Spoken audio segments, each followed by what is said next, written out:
Depuis la réussite de son premier tir nucléaire en 1960, la France est entrée dans le club des puissances atomiques, aux côtés de l'Union soviétique, des États-Unis et de la Grande-Bretagne. L'organisation de toute l'institution militaire s'en trouve bouleversée. Dans le monde, deux blocs dominent et s'affrontent. L'Union soviétique, la Chine et les pays satellites d'un côté, de l'autre, le monde libre, entraîné par les États-Unis. Les crises se succèdent. Blocus de Berlin, guerre de Corée, crise des missiles à Cuba. C'est la guerre froide, l'équilibre de la terreur. Les forces de l'OTAN et celles du pacte de Varsovie sont face à face. L'Europe vit dans la crainte d'un affrontement. La France veut affirmer son indépendance. L'armement atomique va lui en donner les moyens.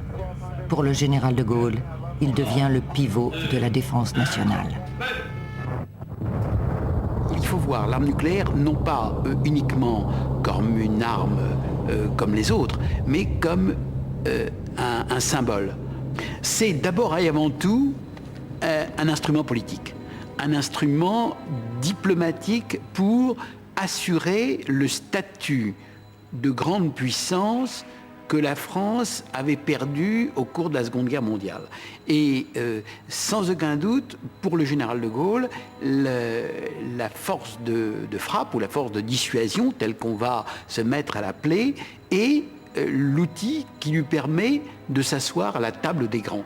Il pensait que la France, devenue une puissance nucléaire, pourrait assurer seule sa sécurité et qu'elle ne serait plus dans la position de quémander, comme c'était le cas quand il est arrivé à Londres. Et comme ça a été le cas sans arrêt pendant très longtemps. Ce qui était pour lui profondément douloureux, profondément humiliant. Je me rappelle que je lui avais exposé ma thèse de la dissuasion proportionnée, en lui disant que, étant donné que nous étions une puissance relativement mineure sur l'échiquier mondial, il suffisait que nous soyons capables d'infliger à l'adversaire une petite quantité de mal pour qu'il nous respecte. Et le général s'était écrié, j'ai jamais oublié cette phrase, « Vous avez raison, il suffit que l'on soit capable de leur arracher un bras. » Pour atteindre son objectif, le général de Gaulle réorganise de fond en comble une armée à peine sortie des guerres coloniales. Avec la constitution de la Ve République, le chef de l'État est devenu chef des armées. Il va peser de toute son autorité pour faire entrer les soldats dans l'ère de l'atome. La transformation demande des efforts considérables et une obéissance absolue. Alors, il y a eu d'abord une opération qui a laissé beaucoup de traces, qui a consisté à écrémer l'armée, notamment chez les officiers et les sous-officiers, en fonction de leur attitude pendant la guerre d'Algérie. Et notamment, étaient-ils proches ou pas de l'OS, étaient-ils proches ou pas de l'extrême droite? Et là, il y a eu un écrémage volontaire demandé par le général de Gaulle, et l'exécuteur de toutes ces affaires, ça a été Pierre Messmer qui a fait ce travail. Ça a été un écrémage politique. Et l'armée de terre en a beaucoup souffert, parce que ça s'est passé évidemment au sein principalement de l'armée de terre, puisque l'armée de l'air et de la marine ont été peu engluées dans l'affaire algérienne. Et donc l'armée de terre a pris de choc en pleine tête le fait qu'il a fallu, 1, diminuer les effectifs, et 2, choisir entre ceux qui devaient rester comme officiers ou sous-officiers. Bon, pour elle, ça a été un malaise insurmontable pendant un certain nombre d'années. Sous l'effet d'une loi de dégagement des cadres et d'un service militaire ramené de 27 à 16 mois, l'armée passe en 2 ans de plus d'1 million d'hommes à 500 000. Repliée dans ses casernes en Allemagne et en France, elle se lance dans l'aventure de la modernité. Attention pour les couleurs! Travaillez!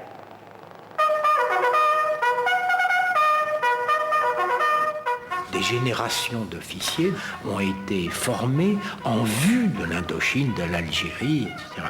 Et ils se trouvent assez brutalement ramenés dans une conception hexagonale, contre un adversaire constitué et formé, lui, à une guerre moderne et une guerre nucléaire, à savoir donc les armées du pacte de Varsovie, dont le fer de lance, bien sûr, était l'armée soviétique. Les jeunes officiers comprenaient immédiatement que c'était une période une période qui était terminée, et on comprenait bien, déjà en 1960, que l'ère nucléaire était engagée depuis 15 ans. Elle s'était développée, c'était pas un fantasme. L'ère nucléaire, c'était concret. Alors, la transformation se posait d'une manière très simple. Eh bien, il fallait retourner à l'école. Et non seulement dans les écoles militaires, mais se refaire. Pour ma part, je suis retourné pendant 3 ou 4 ans en université, en école d'ingénieur, pour me transformer.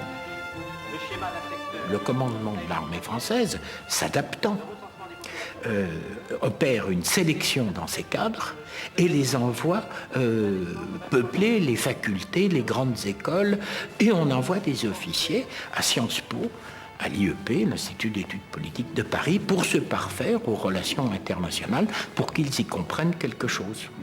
Le prototype du combattant cesse de devenir le parachutiste qui roule les mécaniques, ça devient un penseur. Il faut toujours rouler les mécaniques, mais en plus, il faut avoir l'esprit bien fait. Avec la force de dissuasion, plus que jamais, le pouvoir politique affirme sa primauté. L'ordre d'engagement des forces nucléaires relève de la seule responsabilité du chef de l'État. Le général de Gaulle crée la délégation ministérielle pour l'armement, future DGA. Désormais, l'État exerce son contrôle sur l'ensemble du dispositif industriel de défense et oriente les dépenses militaires.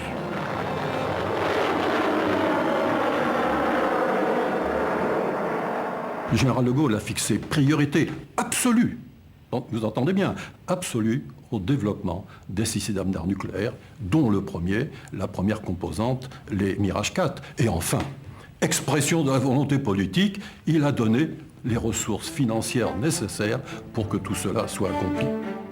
Le général de Gaulle engage près d'un quart du budget de la nation pour les armées. Pour garantir cet effort financier dans la durée, il fait voter des lois quinquennales de programmation militaire. Elles permettront au Mirage 4, objet de toute son attention, de se développer sereinement. Le général de Gaulle y veillait tellement qu'il a désigné lui-même les officiers de marque et l'ingénieur de marque qui suivraient ce programme en leur disant « Vous serez les dictateurs du programme Mirage 4 si dans les commissions de modification l'armée de l'air ou d'autres armes ou les finances interviennent pour réduire vos besoins, vous direz non. Vous avez ordre de ma part, vous êtes les attributions d'une véritable dictature. » Et le résultat a été très heureux, car l'ingénieur général Forestier et le colonel de Villetorte, qui ont été ces deux officiers, étaient des gens remarquables, qui ont conduit le programme admirablement, si bien qu'il a coûté moins cher. C'est un des rares programmes de l'armée qui a coûté moins cher que ce qui était prévu. On a maîtrisé rapidement la mise en œuvre et le développement du Mirage 4, dont le prototype du Mirage 4 a fait son premier vol en juin 1959 et le 1er octobre 1964, la première unité opérationnelle de Mirage 4, qu'on appelle un escadron de Mirage 4, était déclarée opérationnelle et 8 jours après, il prenait l'alerte réelle, un Mirage 4 avec son arme réelle accrochée sous l'avion, en alerte 15 minutes, et une alerte qui va continuer comme cela pendant 10 ans. 24 heures sur 24, 365 jours par an.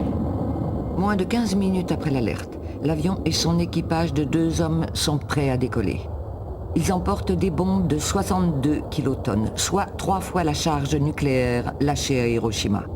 Le Mirage 4 est le premier élément des 3 composantes de la force nucléaire stratégique. Mais un avion peut être abattu en vol. Un nouveau système d'armes complémentaires est mis en œuvre sur le plateau d'Albion. Les missiles stratégiques, enfouis dans les silos, peuvent à tout moment déclencher une charge de 7 fois Hiroshima, à une distance de 3000 km. C'est la 2e composante de la force de frappe. En mars 1963, la décision a été prise de lancer ce programme, confié à l'armée de l'air, et c'est dans la même année 1963 qu'a été décidé également de lancer le programme des sous-marins nucléaires lanceurs d'engins. Le programme Q-252 est la troisième composante de la force de dissuasion française. Ce sous-marin emportera des missiles stratégiques. Je ne sais pas si vous vous rendez compte de la densité de cette période de décisions fondamentales qui ont été prises. C'était tellement important, si vous voulez, de voir notre pays devenir puissance nucléaire, et ça l'est toujours, parce qu'on ne parle jamais à une puissance nucléaire comme on parle à une puissance qui ne l'est pas. Il faut quand même avoir ça en tête. Le Redoutable devient opérationnel en 1972, soit 3 ans après les sous-marins lanceurs d'engins soviétiques et 10 ans après ceux des Américains.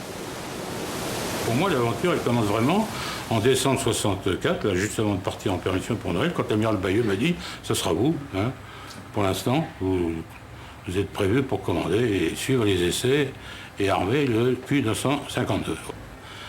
Alors ça a été pendant 2 ans pour moi, trouver des gens, des officiers mariniers, faire le premier noyau, savoir quoi leur apprendre, etc. Et puis m'instruire moi-même. Les bons sous-mariniers, du point de vue mécanicien, c'était des gens qui connaissaient bien les diesels. Ils n'étaient pas très forts sur la vapeur. Or, la machine qu'on allait avoir, au bout du réacteur, c'était quand même une machine à vapeur. Pour les électriciens, c'est un peu pareil. On avait des gens très forts en courant continu, parce que les sous-marins avaient des courants continus surtout, très peu de courants alternatifs, et là, tout était passé en actif. Donc il a fallu dès le départ que je prenne des sous-mariniers, que les envoie sur les bateaux de surface, faire de la vapeur.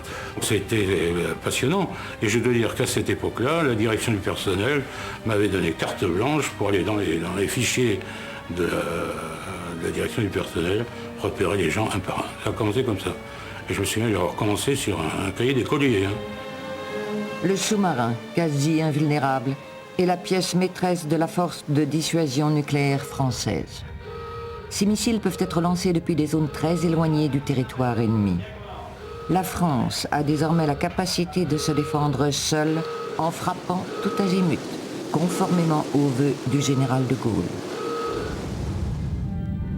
Avec la triade nucléaire, la marine et l'armée de l'air dominent dans le nouveau dispositif de défense. Des profondeurs des océans ou du plateau d'Albion, cette force assure la protection des frontières nationales. L'armée de terre semble rester à l'écart de cette formidable mutation technologique. Été rouge, reçu. Après un temps où la France avait une armée nombreuse et essentiellement axée autour de l'armée de terre, qui était non seulement, bien entendu, en effectif la plus nombreuse, mais également la plus importante sur le plan politique, ça n'est plus tout à fait le cas après la mise au point de la force de frappe et de dissuasion. L'armée de terre est la dernière que l'on dote d'un armement atomique.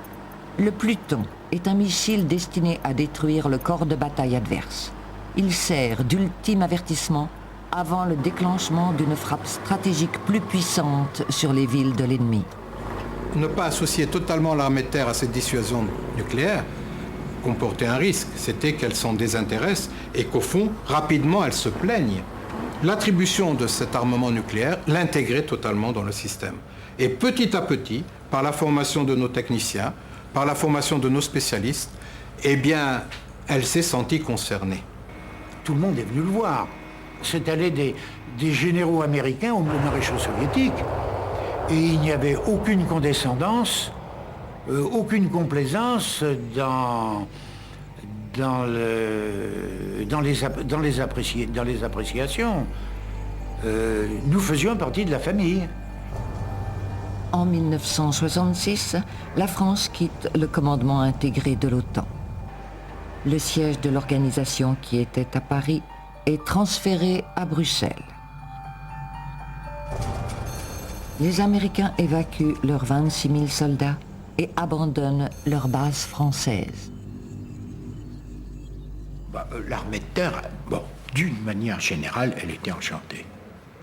Il y a bien sûr, il y a eu des critiques aériennes, mais d'une manière, à la différence des autres armées, elle a été enchantée. Parce qu'on en avait assez d'être sous commandement américain. Il faut bien voir que cette décision a été accompagnée immédiatement de négociation pour définir les conditions d'engagement de la France au cas où elle déciderait, s'il y avait une crise, de s'engager à côté des Alliés. Ça induit, et ce sont les directives du général de Gaulle, ça induit que les états-majors français doivent faire eux-mêmes leurs plans.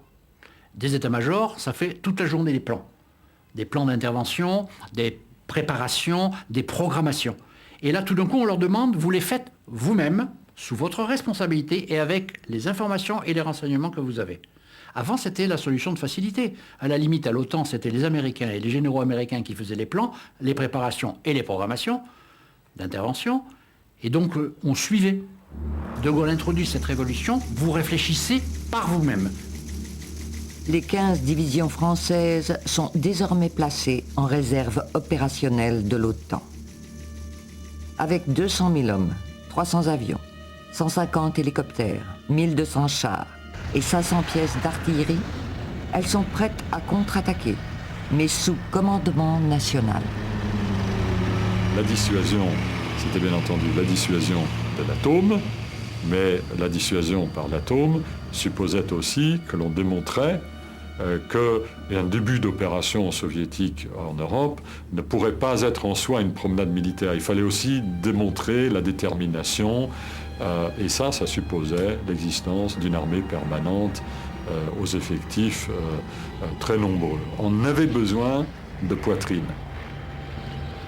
Derrière le rideau de fer, à 2 minutes de vol de Strasbourg, sont concentrées les forces du pacte de Varsovie. En première ligne, 55 divisions.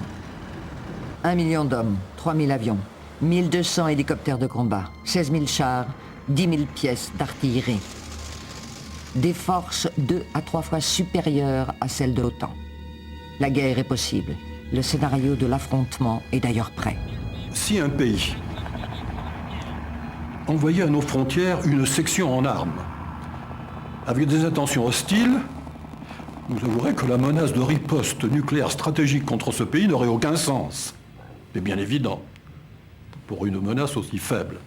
On conçoit en conséquence qu'il soit nécessaire de réaliser à nos frontières ou devant celles-ci une sorte de digue composée de forces blindées, d'infanterie et d'une aviation qui est chargée d'appuyer ces forces, d'en assurer la protection et aussi de frapper avec des armes classiques, dans un premier temps, les forces adverses.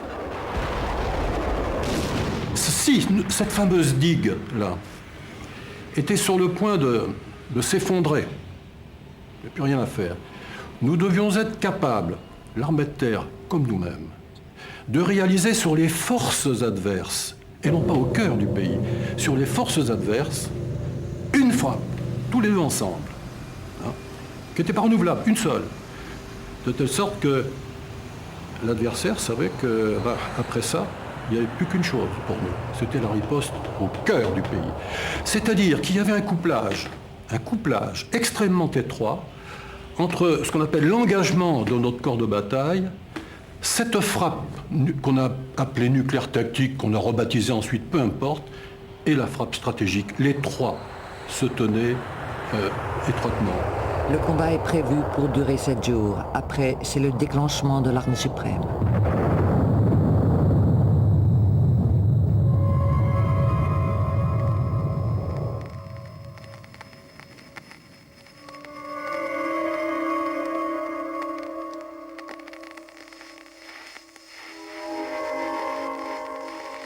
C'est une arme monstrueuse. C'est une arme capable de faire des millions de morts d'un coup, et surtout, j'allais dire, des millions de morts encore après, peut-être plusieurs mois, voire quelques années encore après. Donc c'était une notion quand même qui n'était pas si facilement admissible, pour des raisons éthiques, des raisons religieuses, des raisons morales, voire, j'allais dire, des raisons purement civiles. C'est-à-dire que les civils, tout d'un coup, découvrent qu'ils peuvent être eux-mêmes au premier rang des victimes. Il y a eu des problèmes de conscience. Dans tous les officiers, j'en ai connu qu'un qui a refusé de continuer. Pour des raisons morales. C'était le bon chrétien comme moi, catholique, etc. Tous les autres, ils avaient fait leur vircutie, ils avaient bien pesé. On savait qu'on allait faire de la dissuasion, qu'on n'allait pas attaquer l'Union soviétique du jour au lendemain, donc c'était clair. On était là. Bon. Mais quand même, sur tous les officiers, il n'y en a eu qu'un. C'est pas... Au sens propre du terme, c'était de l'abnégation, notre métier. Puisque si nous le faisions bien, nous n'aurions jamais à le faire. C'était ça la dissuasion. Donc on était là pour éviter de servir jamais à rien. On était là, c'était pas facile, pas toujours facile à vivre, avec l'idée que si jamais nous devions avoir à servir, ça serait le cataclysme. La crainte de tout le monde était l'attaque par surprise, la dégelée nucléaire par surprise, l'ouverture du feu nucléaire par surprise. Chaque fois que les soviétiques fabriquaient des manœuvres, du côté occidental, on s'énervait immédiatement. Est-ce que la manœuvre ne cache pas une attaque? Alors on écoutait, tout, rien n'y manquait. Tous les renseignements ont été recherchés. On regardait à la jumelle, qu'est-ce que fabrique l'adversaire? Il touche, pourquoi? Du côté des soviétiques, c'était la même chose. Dès que les occidentaux faisaient des manœuvres, hein, du côté soviétique, de l'autre côté du rideau de fer, on s'énervait immédiatement aussi. On prévenait par le canal des journaux. Tel jour, à telle heure, le 46e régiment d'infanterie, la Tour d'Auvergne, va opérer des manœuvres dans le quartier de... Alors, bien persuadé que les soviétiques, de leur côté, allaient le lire. Bon, et c'était du genre de pas de blague et pas d'erreur. Hein. Ce sont des manœuvres, hein. C'est pas le début de la guerre des nerfs. Durant la guerre froide, il y a dans les états-majors ce qu'on appelle les deuxièmes bureaux qui sont chargés de collecter le renseignement sur l'adversaire potentiel. Inévitablement, c'était le pacte de Varsovie et notamment les forces soviétiques. Et l'armée de terre avait même une conception de l'ennemi intérieur. Il existait des bulletins de renseignement sur l'ennemi intérieur que fabriquait l'armée de terre française tous les 3 mois, qu'elle remettait au gouvernement par l'intermédiaire du ministre de la Défense ou du ministre des Armées, peu importe son appellation, et qui était chargé de contrôler les partis politiques français, chargé de contrôler les syndicats, chargé de contrôler les milieux universitaires. C'est-à-dire qu'à cette époque-là, l'ennemi, il était à l'intérieur et à l'extérieur pour l'armée de terre française. Cette surveillance échoue à prévenir mai 68. L'émeute étudiante éclate et provoque la grève générale. De Gaulle disparaît pour un voyage éclair à Baden-Baden.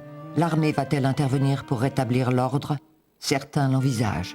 J'ai vécu à ce moment-là la montée de la tension qui avait amené finalement le général de Gaulle à se rendre à Baden. J'étais avec les troupes à l'époque mis en alerte et préparé à agir s'il l'avait fallu à Paris. Par chance, nous n'avons pas eu à le faire, mais c'était une période difficile, très difficile, à laquelle il fallait vraiment que l'esprit de corps soit là pour se préparer à une mission qui pouvait être d'intervention dans une ambiance révolutionnaire. Pierre Messmer, ministre des Armées, a tout fait pour que les armées françaises n'interviennent pas, même en réserve générale, face aux barricades d'étudiants. Et de Gaulle l'a suivi. Et je crois que c'est un acquis définitif. Quoi qu'il arrive en France, les armées françaises ne seront jamais appelées à intervenir en maintien ou en rétablissement de l'ordre.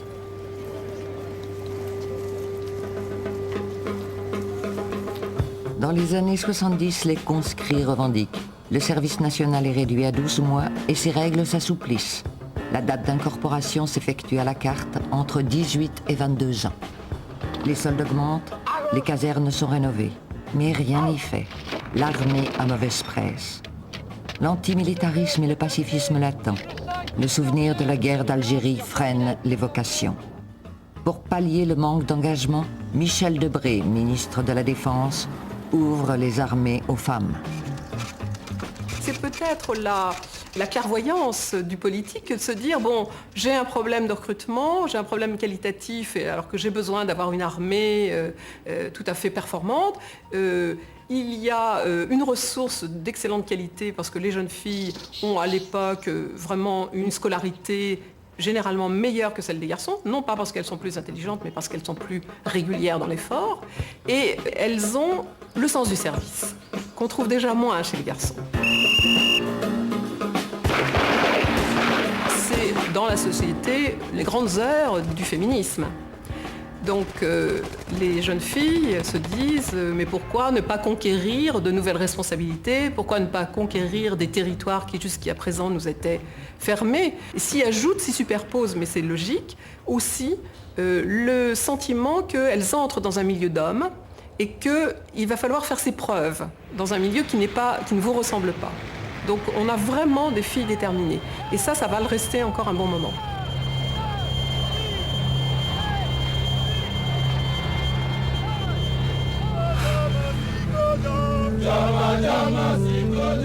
Mais la France est également engagée militairement sur un autre continent, l'Afrique. Intérêts économiques, liens culturels et politiques y sont étroitement imbriqués. La guerre froide se passait en Europe, mais en Afrique, il y avait tout ce qui était exutoire. Il y avait la possibilité d'expression des blocs qui étaient en paix, armés, sous menace nucléaire en Europe. Eh bien, ces affrontements se passaient à distance dans le champ de prédilection de tel ou tel pays. En Afrique, l'armée française honore une vingtaine d'accords de défense ou d'assistance technique. Dans un cas, elle forme et entraîne les armées locales. Dans l'autre, elle intervient en cas d'agression contre un régime. Avec la déstabilisation croissante du continent, l'entrée en jeu d'acteurs internationaux plus déterminés, les interventions se multiplient et se musclent. Là où une compagnie de 100 parachutistes suffisait pour rétablir l'ordre dans une capitale en rébellion, il faudra désormais compter sur plus d'1 millier d'hommes mieux équipés. Jusque-là, on avait tendance à considérer que dans ces pays-là, compte tenu des menaces qui étaient quand même mineures, on pouvait envoyer des avions, j'allais dire, non pas déclassés, mais enfin, qui n'étaient pas des avions à haute performance, pas les mêmes que ceux qui étaient destinés à opérer au-dessus du théâtre européen. Vous me comprenez ? À partir des années 70, il s'est passé un phénomène que nous devons aux soviétiques d'ailleurs, c'est que ceux-ci ont développé et ont exporté d'une façon extraordinaire de nouveaux systèmes d'armes sol-air, donc destinés contre les avions, portables, extrêmement simples, des missiles à guidage infrarouge. Vous n'avez pas besoin de faire 3 semaines de stage. Vous donnez ça à un gars, il le met sur son épaule, il vise, il y a un avion qui passe, il vise, il appuie sur une gâchette, le missile part et il va directement vers la source d'infrarouge qui est, pour un réacteur, bien sûr, l'échappement.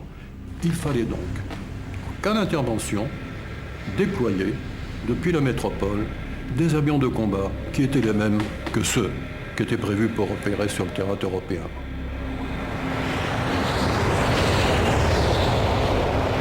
C'est ce qu'on a appelé la politique du Jaguar, qui était un avion de combat qui a disparu des armées françaises, mais qui était un avion spécialisé dans l'appui au sol et le combat au sol. C'est-à-dire qu'il strafait, comme on dit en termes militaires, c'est-à-dire il mitraillait, il envoyait des bombes, il a utilisé même du napalm.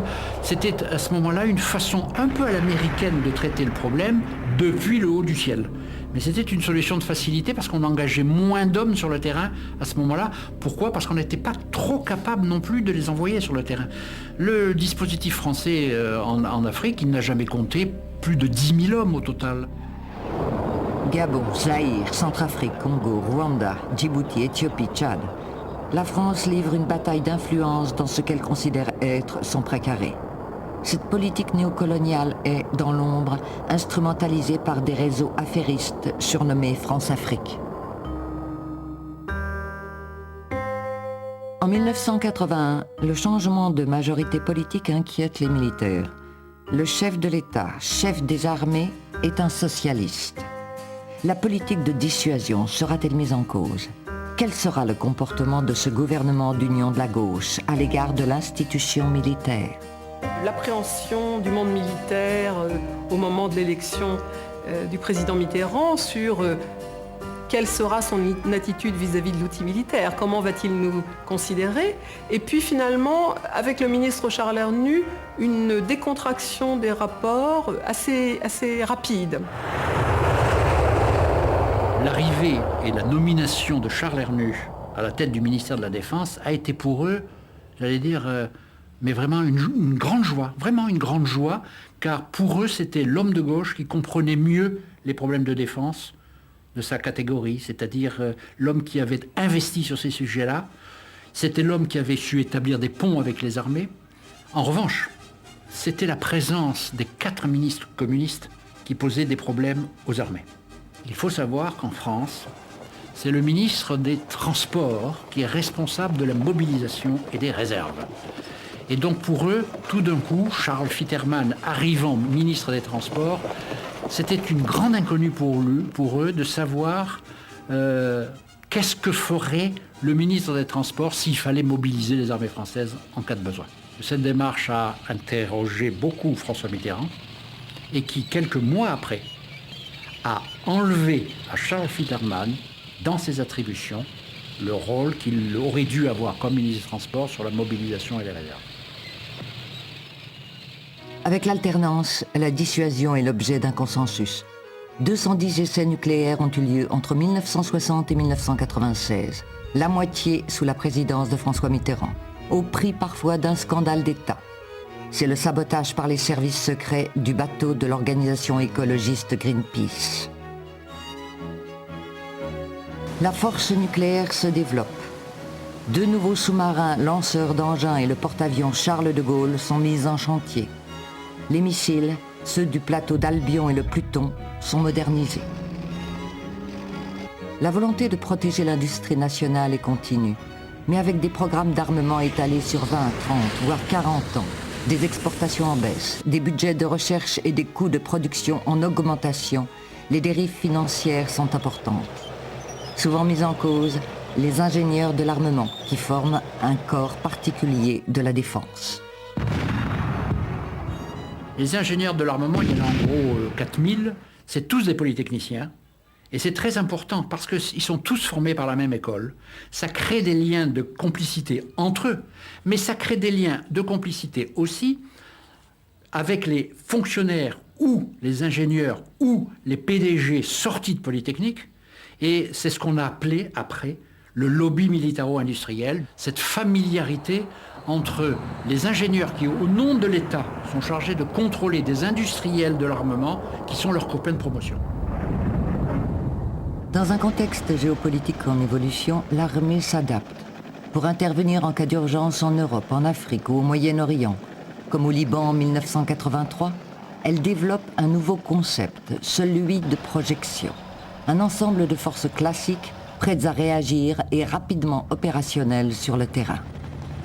Dans les états-majors, ceux qui préparent cette réorganisation sont de jeunes généraux. L'institution change de visage. Petit à petit d'abord, et puis ensuite de plus en plus rapidement, l'image des armées dans l'opinion bascule. L'armée fait sa mue. La relève des générations s'opère, mais surtout les changements d'état d'esprit se font. Une armée apaisée par rapport à elle-même et par rapport à ses relations avec la société. Ça, c'est quelque chose d'absolument fondamental. C'est, à mon sens, plus important au plan historique, dans le devenir de notre pays, que ne l'a été le fait que la dissuasion soit devenue, c'est très important par ailleurs, un objet de consensus national. Nous sommes devenus, entre guillemets, un pays normal dans les relations entre ceux qui possèdent la force armée et ceux qui sont supposés être protégés par cette force armée. Le 9 novembre 1989, le mur de Berlin tombe. Il sonne le glas du bloc soviétique et débouche sur la réunification de l'Allemagne. C'est la fin de la confrontation d'un monde bipolaire. Les stratèges sont pris de court.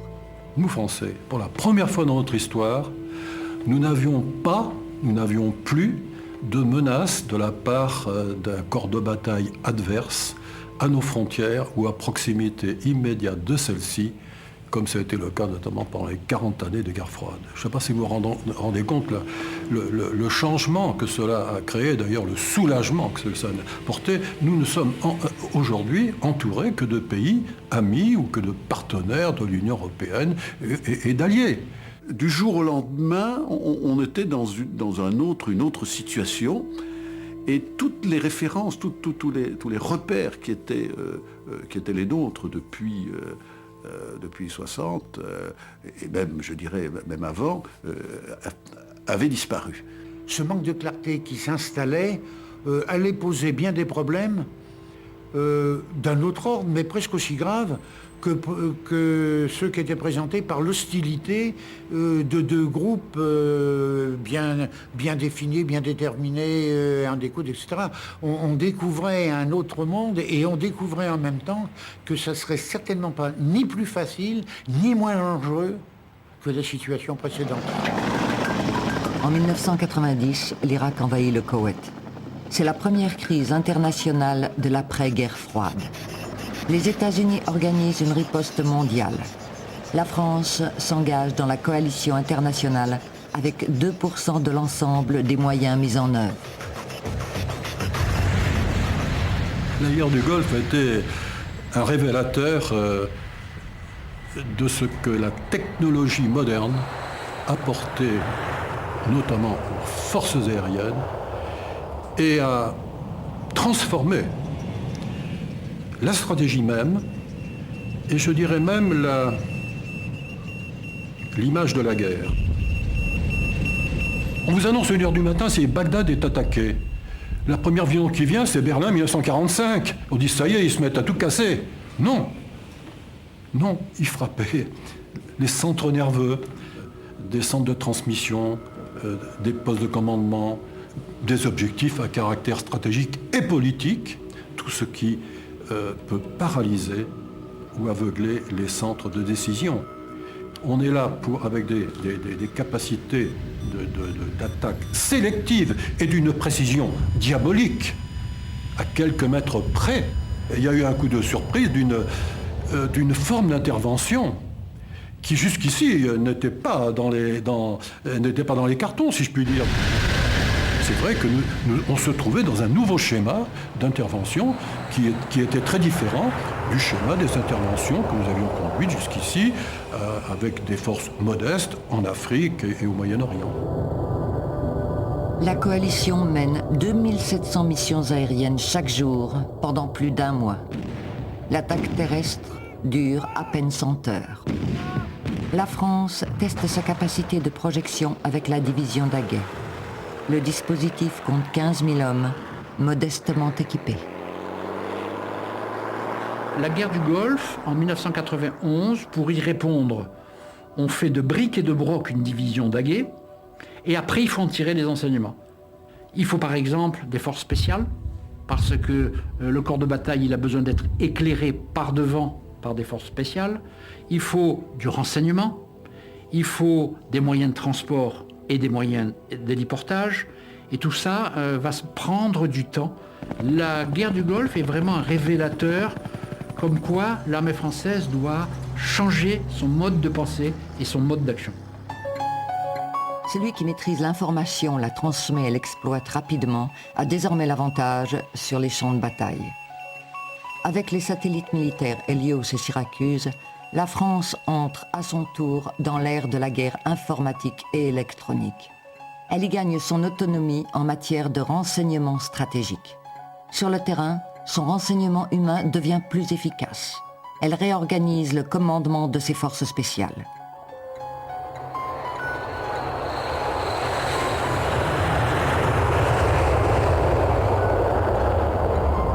Les Américains, avec plus de 500 000 hommes, appliquent les procédures de l'OTAN à côté de leurs alliés, notamment britanniques.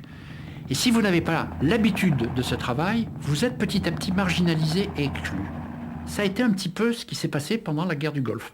François Mitterrand s'aperçoit de ce manque, de cette carence, et accepte petit à petit, progressivement, que l'armée française reprenne contact et le dialogue avec l'OTAN. Le principe de réinsertion est acquis. Il sera confirmé en 1995 par Jacques Chirac. Les officiers siègent de nouveau au comité militaire de l'OTAN. Parallèlement, la France devient chef de file de la construction de l'Europe de la défense, dont le noyau est la brigade franco-allemande. Je pense que la France, à un moment, s'est aperçue que pour participer, avoir une place dans le Conseil international, elle devait faire partie, au moment des crises, de ceux qui pouvaient trouver des solutions. Et c'est à ce titre qu'elle a fourni des effectifs militaires et des responsables, tant d'ailleurs politiques que militaires, dans les différents états-majors.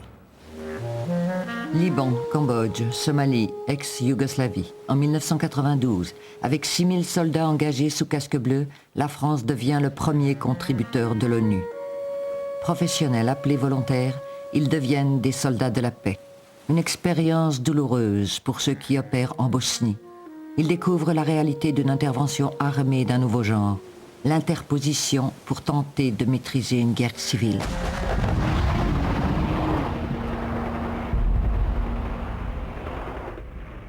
Nous avons vécu douloureusement cette période-là parce que nous nous sommes trouvés dans un système des Nations Unies qui n'avait pas fait le début de sa mutation et qui était encore comme au fond des arbitres entre des camps qui se tiraient dessus. Au fond, qu'est-ce qu'ils faisaient? Ils comptaient les coups.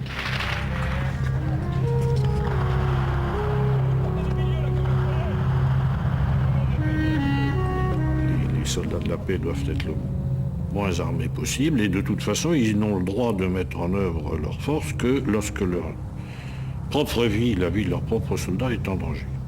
Que je ne voyais pas comment je pouvais être dans une mission face à des seigneurs de la guerre sans foi ni loi qui ne respectaient rien d'autre que la force avec mon béret bleu. En Bosnie, le soldat change de métier. Il se transforme en gendarme, devient humanitaire. Avant, il utilisait son arme pour détruire un adversaire sans protéger ou l'intimider. En interposition, cette règle est bouleversée. Il devient une cible. Un casque bleu abattu, c'est un message pour les diplomates. Le soldat de la paix s'interroge. Le fait de ne pas avoir le droit d'avoir d'ennemis est une position extraordinairement inconfortable qui exige la plus grande discipline. C'est probablement la tâche la plus difficile qui puisse être donnée à des soldats. À la fois, on se rend bien compte qu'on a une réelle utilité, mais on prend des coups. Et puis de temps en temps, la situation échappe et on n'a pas les moyens de la récupérer. Pour être utile, il faut être respecté dans ce type de mission. Et pour être respecté, il faut être fort.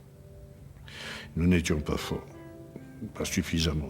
Nous avons été condamnés à l'impuissance. Et ça a amené le drame de Srebrenica. Voilà comment on pourrait résumer en 3 phrases ce qui s'est produit là-bas pendant 4 ans. Le conflit en ex-Yougoslavie a fait 200 000 victimes civiles. Plus de 7 000 furent massacrés en une semaine à Srebrenica. Ce sont les forces de l'OTAN qui imposeront la paix en 1995. « 700 soldats français ont été blessés en Bosnie. 70 y ont laissé leur vie. C'est le contingent des Nations Unies qui fut le plus touché.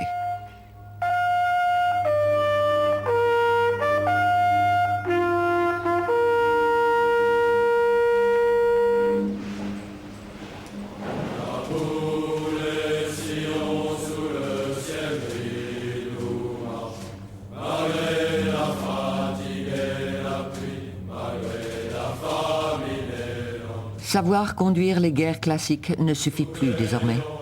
Les soldats doivent pouvoir rétablir et imposer la paix, porter secours aux populations. Je pense qu'on a beaucoup appris et qu'aujourd'hui, notamment, on n'interviendra plus dans les mêmes conditions, c'est-à-dire qu'on fera bien de l'interposition, ce qu'on fait, mais en même temps, on voudra avoir une capacité de réaction en force.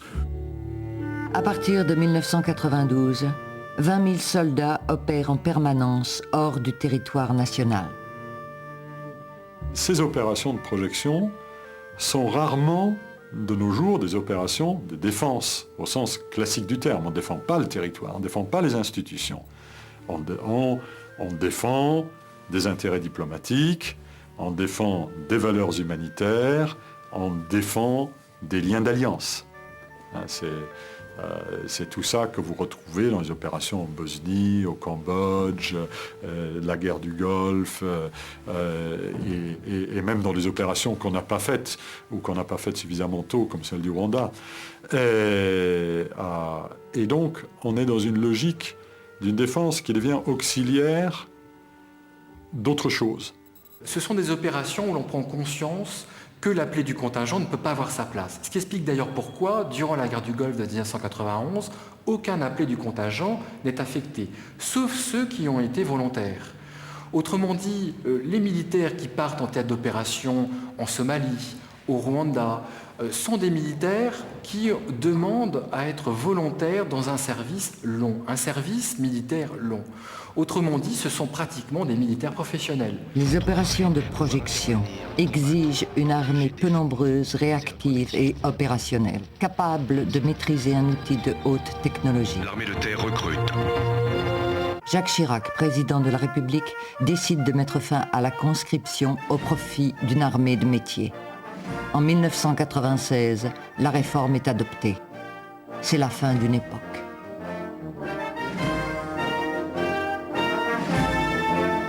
La réforme a été très bien perçue globalement par la société française. En revanche, du côté des militaires, c'est une révolution militaire proprement dite, mais également culturelle. Effectivement, les casernes ne sont plus occupées par des appelés du contingent, par le citoyen, et cela remet en cause un certain nombre de principes d'organisation qui, pour certains, ont 2 siècles d'histoire. De supprimer les conscrits, c'était obliger les armées à fonctionner suivant un business model totalement différent. Plus de chauffeurs, plus de cuistots gratuits, mais ce n'était pas du tout négligeable. Un conscrit, c'était un serf. Et tout professionnel était un seigneur, petit seigneur, mais seigneur. C'était un type de relation féodale. Et j'emploie l'expression, pas du tout de façon critique, dans un corps nécessairement très fortement hiérarchisé. Le modèle aristocratico-féodal avait des avantages, justifications pas du tout médiocres, historiquement. Mais à partir du moment où on passe de la conscription à la professionnalisation, on passe à un modèle post-industriel, on passe à des relations sociales, contractuelles. Il a existé des généraux dans les états-majors hostiles à la professionnalisation des armées, avec un argument qui est d'ailleurs plus politique que militaire. C'était l'argument qui consiste à dire une armée de conscription est une armée représentative de la nation et c'est un creuset pour l'esprit national. La décision a été prise et on ne revient pas dessus. De toute façon, le service national tel qu'il était arrivé était très fortement inégalitaire et mettre fin à une inégalité, après tout, c'est le devoir de la République. Simplement, on peut déplorer une perte qui, elle, est vraiment sensible.